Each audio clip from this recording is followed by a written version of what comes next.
Hello and welcome back to Game of Trades, your #1 channel for videos on the stock market and cryptocurrencies. This video is going to be focused on Bitcoin. Just as I am filming this video, we are getting a nice little breakout here out of this wedge pattern that Bitcoin has been forming throughout the last couple of weeks. Now, of course, we still need to clear this line of resistance here, capturing these three highs, but we're not going to focus on the technical picture in this video. We're going to talk about much more important concepts in this episode. I want to talk about the relationship between Bitcoin and the rest of the financial markets. This is a subject that we've discussed in the past. We've taken a look at how important the impact of the macro environment and the rest of the financial markets is on Bitcoin. But in today's video, we're going to try to use that to help us make price predictions on the asset, right? A lot of people use the cycles on Bitcoin and use the past performance on Bitcoin to predict future returns. Now, although that can give you good ideas on perhaps where the price is going, I believe there's still very limited data to draw accurate conclusions on the future of Bitcoin based on these cyclical patterns. There's definitely a correlation. There's definitely a pattern to be watching for, but I think it's difficult to make the case that these cycles are more important than the macro environment. And I think really the macro is what's ultimately going to drive Bitcoin up or down for the foreseeable future. So hopefully this video is going to help you. If you're interested in following this crazy asset with us, make sure to subscribe to the channel. And now without further ado, let's get right into it.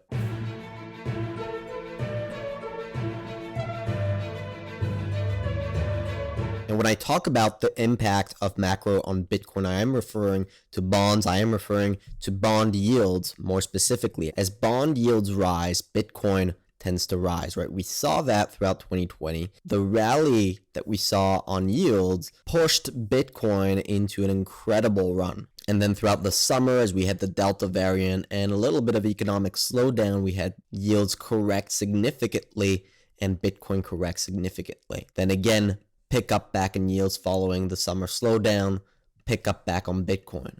Correction on yields, correction on Bitcoin, right? We've covered this extensively, and the first thing I want to talk about is how bullish that is for Bitcoin. I mean, if you think about what this relationship means, and we put up the price of bonds on top of this chart, you see that yellow line is the perfect inverse to yields, right? As bond prices fall, yields rise. As bond prices rise, yields fall. That's how it works. And so what this all means is that as bond prices fall, you see Bitcoin rise, right? That's called a perfect inverse correlation. And when you have an inverse correlation between two assets, what does it mean?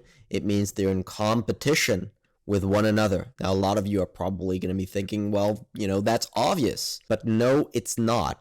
There are very few assets that behave this way, very few assets that have such a perfect inverse correlation with bonds. One asset that did behave like this is gold in the 1970s, right? If you take a look at how gold behaved between 1970 and 1980, when there was a lot of inflation and gold only just been made legal, right? It was a very new asset to the financial markets that really made exceptional returns throughout this decade, right? A 1,800% move up on gold. Let's take a look at how it was behaving against yields, right? I'm going to add yields on this chart, zoom into a daily chart so that we can actually see the price action.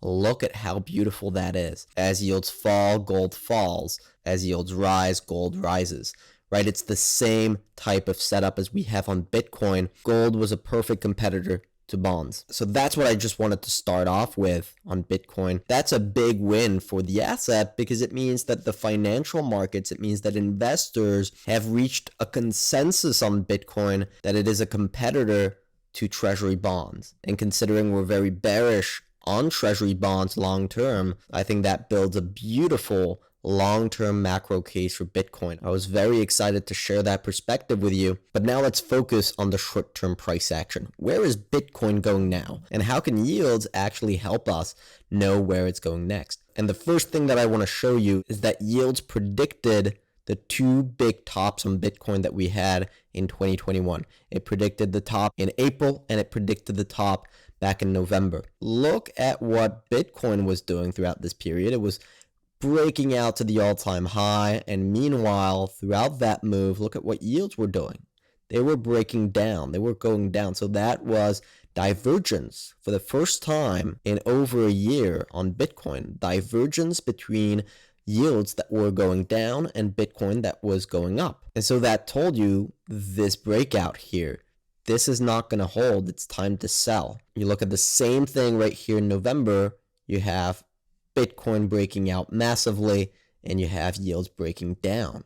Big divergence. It told you to sell at the top. And it works the other way as well. Look at what was happening here in September 2021. You had yields make a beautiful breakout here. And look at what Bitcoin was doing throughout this period. It was moving down. So that told you this is the moment to step in and buy. Now you can take a look at what's happening on yields here.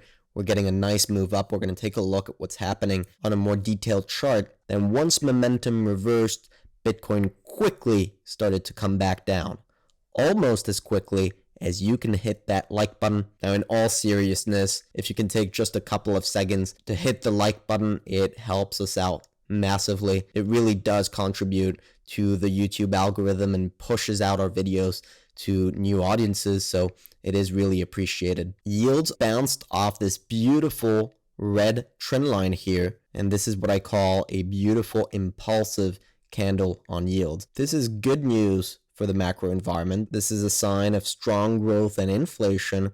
And if we see a follow-up to that move, we move into this resistance and test that resistance. Just this move here is going to be tremendously bullish for Bitcoin in the short term, right? So watch yields very closely. If we continue this move up here, it's highly likely that Bitcoin is going to be following that move. By the way, I do want to shout out Jordan from Conquer Trading and Investing. We're not the only ones talking about this relationship between Bitcoin and yields. I think it's fundamental to understanding Bitcoin on a deeper level and really navigating it successfully. So make sure to check his channel out. He does some great work on Bitcoin and navigating the bull run. All right, so let's talk about price targets. That's the title of the video. So we're going to jump into detail on that. So let's just take a look at this from an objective standpoint. We're going to add Bitcoin on top of this chart of yields, and we're going to make a few simple measurements. So let's start by measuring this move here on yields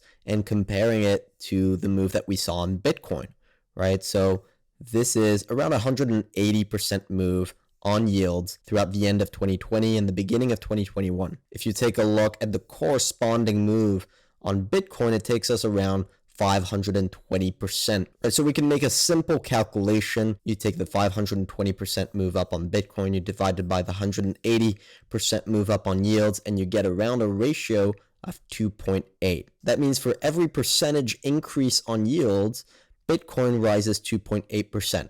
Right? That's a big deal. Now let's take a look at this run here. Let's take a look at that same ratio between yields and Bitcoin throughout the 2021 run after summer here. So that was around we'll call it a 47% move up on yields. If you take a look at Bitcoin, it went up around 130% throughout that same period. And if we do that same calculation, that same ratio, you get the 130 from Bitcoin and divide it by the 47 from yields, and you get a ratio of 2.8. Now, of course, there's limited data here, and we're going to be diving much deeper into this, into the dynamics behind this. This is really becoming one of our focus points on Bitcoin. We made a big thread on it on Twitter. You can check it out where we explain part of the reasoning behind all this. But so it's quite nice to see these numbers line up, 2.8, 2.8. So what does that actually mean for Bitcoin?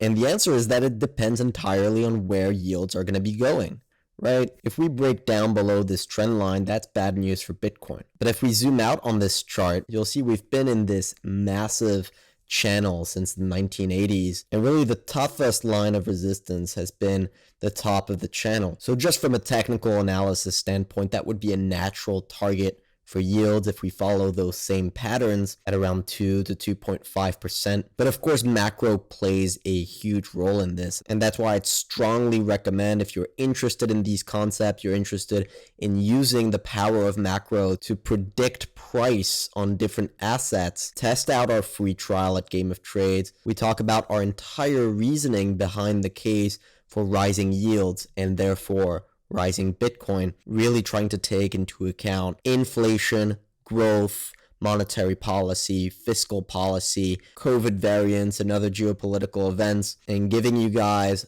one narrative with the entire reasoning behind it. And that macro picture, those macro convictions, is really what drives all of our trades at gameoftrades.net. We have a large watch list of different sectors, different indices, different assets that we're looking at for trades, and it's based on macro data. So the macro case right now is very strong to see yields rise. And if we're right about that, if we're right about yields rising into this range throughout the first half of 2022, what would that mean for Bitcoin? And we can take a look at the move that yields would make from this bottom here that we just potentially marked all the way to that zone. And that would potentially take us up 70% on yields. Now that would be our maximum target for yields at around 2.3%. If we keep that same ratio of 2.8, right? The ratio that we talked about between how much Bitcoin goes up relative to yields, a 70% move up on yields would correspond to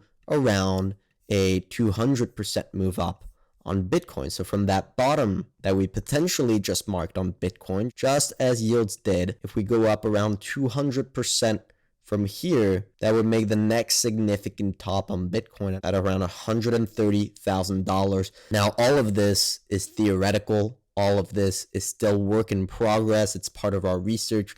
We're talking our way through it, discussing it with you guys. Hopefully, you guys are enjoying this and you're going to be able to give us a little bit of feedback on what you think about this theory. Leave a comment down below. We really find this concept fascinating.